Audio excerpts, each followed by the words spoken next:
أعوذ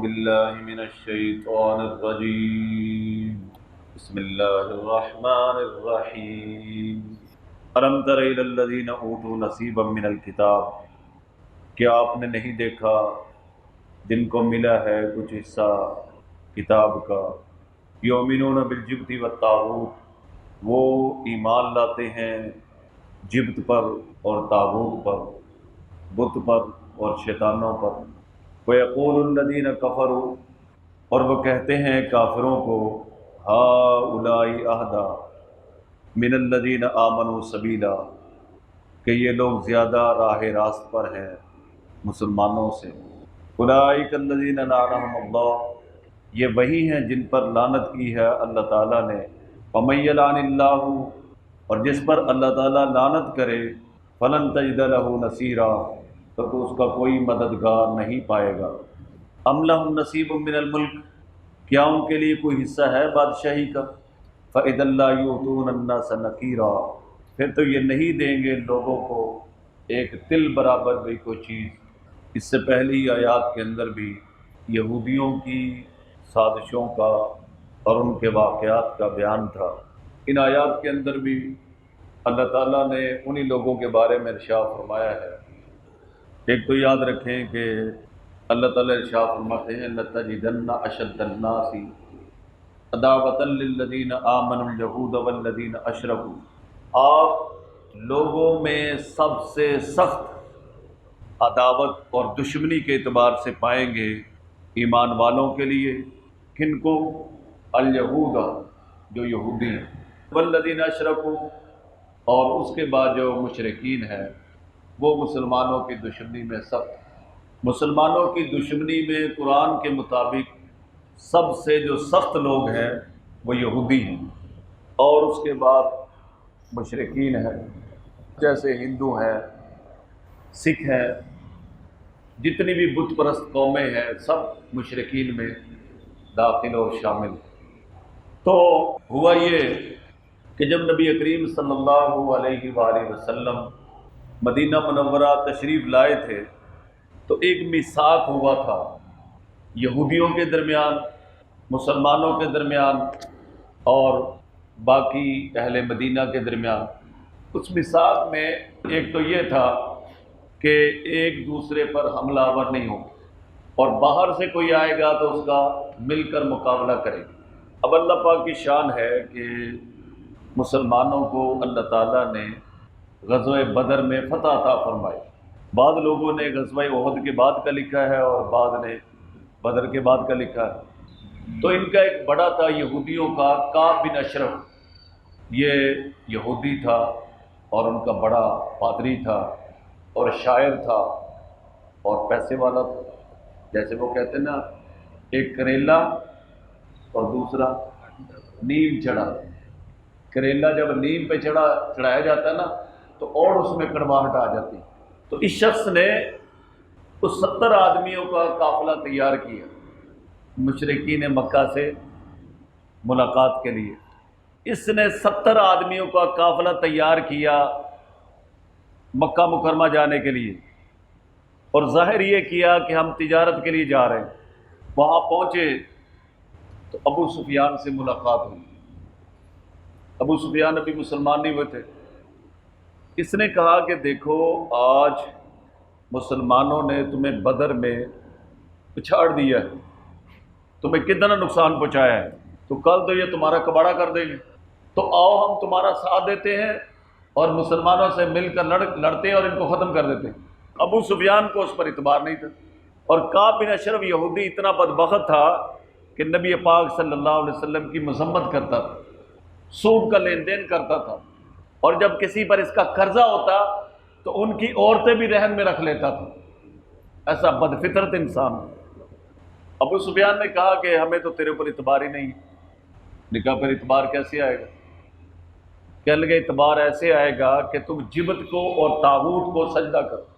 جبت بت کو کہتے ہیں ویسے تو، اور قرآن مجید میں یہ لفظ 1 مرتبہ آیا ہے، اور طاغوت کا لفظ قرآن میں 7 مرتبہ آیا ہے۔ جبت کی جمع جبوت ہے اور طاغوت کی جمع طواغیت ہے۔ انہوں نے کہا کہ آپ جب تک جبت اور طاغوت کو سجدہ نہیں کرتے، اب خانہ کعبہ جو اللہ کی توحید کا مرکز ہے، جو کائنات میں سب سے پہلے اللہ کا گھر ہے، اس کو انہوں نے شرک کا مرکز بنا دیا تھا، اور وہاں 360 بت لٹکائے ہوئے تھے، سجائے ہوئے تھے۔ یعنی مشرکین مکہ بھی بڑے سیانے تھے۔ 360 بت کس لیے؟ کہ کوئی بھی قبیلے والا ناراض نہ ہو۔ کسی کا کوئی بت تھا، کسی کا کوئی بت تھا، سارے سب کی نمائندگی وہاں پہ انہوں نے دی ہوئی تھی۔ نعوذ باللہ، توحید کے مرکز کو اقوام بتوں کی اقوام متحدہ بنایا ہوا تھا۔ حضرت آدم علیہ السلام کے بیٹے تھے حابیل، ان کا بھی حبل کے نام سے بت بنا کے وہاں رکھا ہوا تھا۔ اسماعیل علیہ السلام کا بت، ابراہیم علیہ السلام کا بت، جبت کا، طاغوت کا، اس طرح 360 بت انہوں نے بیت اللہ میں لٹکائے ہوئے تھے۔ اور جب یہ کوئی معاہدہ کرتے تھے، اس کو پکا کرنے کے لیے جبت اور طاغوت کو سجدہ کرتے تھے۔ یہ بت گویا معاہدے کو پکا کرنے کے لیے استعمال ہوتے تھے۔ تو اس نے کہا ٹھیک ہے، کعب بن اشرف نے کہا میں جبت اور طاغوت کو سجدہ کرنے کے لیے تیار ہوں، حالانکہ یہودی تھا اور ان کے اپنے مذہب کے مطابق ان کو سجدہ کرنا غلط تھا، لیکن مسلمانوں کی دشمنی میں اس قدر وہ اندھا ہو چکا تھا کہ اس نے جبت اور طاغوت کو سجدہ کر دیا۔ اب ابو سفیان نے دوسرا سوال کیا، اس نے کہا کہ بتاؤ ہم صحیح ہیں کہ مسلمان صحیح ہیں؟ یہ بھی ذرا بتاؤ۔ ہم لوگ جو ہے بیت اللہ کی رکھوالی کرتے ہیں، لوگوں کے لیے مطاف کا سہولتیں کرتے ہیں اور پانی کا انتظام کرتے ہیں، حاجیوں کے لیے یہ کرتے ہیں وہ کرتے ہیں، بتاؤ ہم صحیح، ہمارا دین صحیح ہے کہ مسلمانوں کا صحیح ہے؟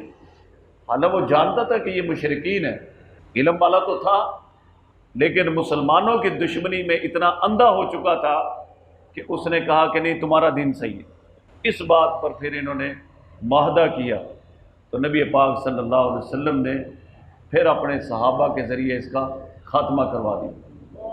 کعب بن اشرف یہودی، اسی بات کو اللہ نے بیان فرمایا کہ الم تر الی الذین اوتوا نصیبا من الکتاب، کیا آپ نے نہیں دیکھا ان لوگوں کو جن کو کچھ حصہ کتاب کا دیا گیا؟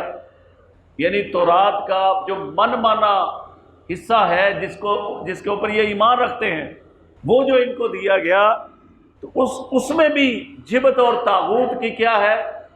برائی بیان کی گئی ہے، لیکن یہ اس کی بھی عبادت کر رہے ہیں، مسلمانوں کی دشمنی۔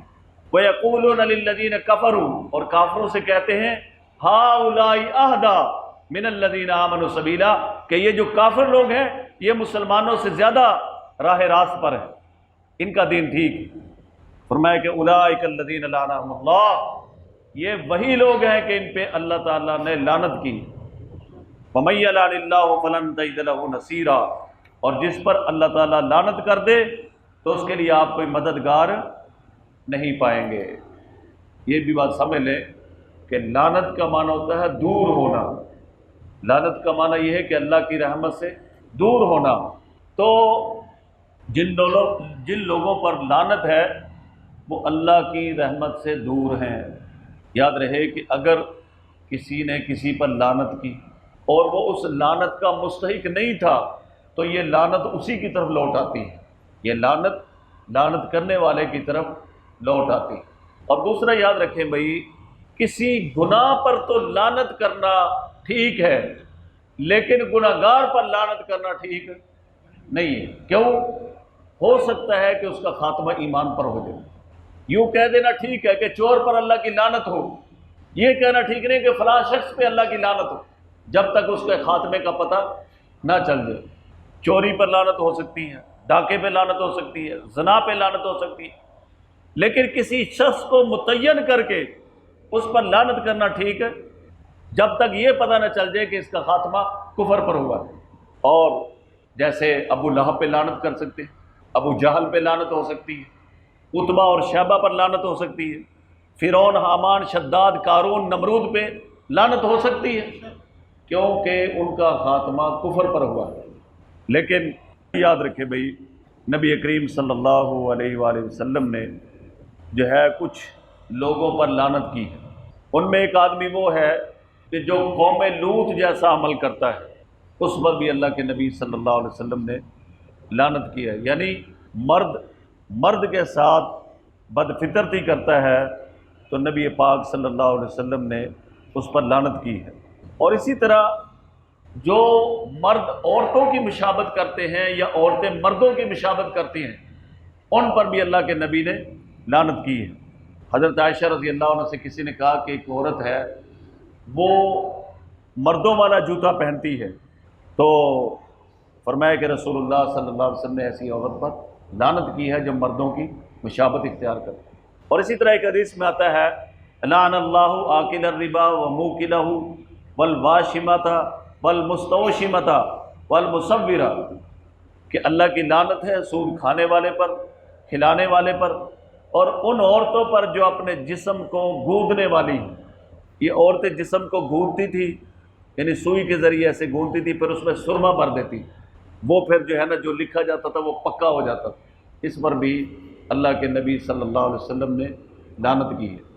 اور یہ گوندنے اور گدوانے کی جو جدید شکل ہے وہ اس کو آج کل ٹیٹو کہتے ہیں۔ کیا ٹیٹو؟ ایک آدمی میرے سے نا حجامہ کروانے ہے، اس کے جسم پہ اس طرح ہی بنے ہوئے تھے، کہتے یہ ذرا منہ بچا کے لگانا ہے۔ میں یہ کہاں سے تم نے کروایا؟ غالباً کہتا پولینڈ سے کروا کے آیا ہوں، اور اس پر یہ بھی لکھا ہوا تھا ماں میں تجھ پہ قربان۔ یہ بیوقوفی کی انتہا ہے، بس دوسروں کی نقل مارنی ہے۔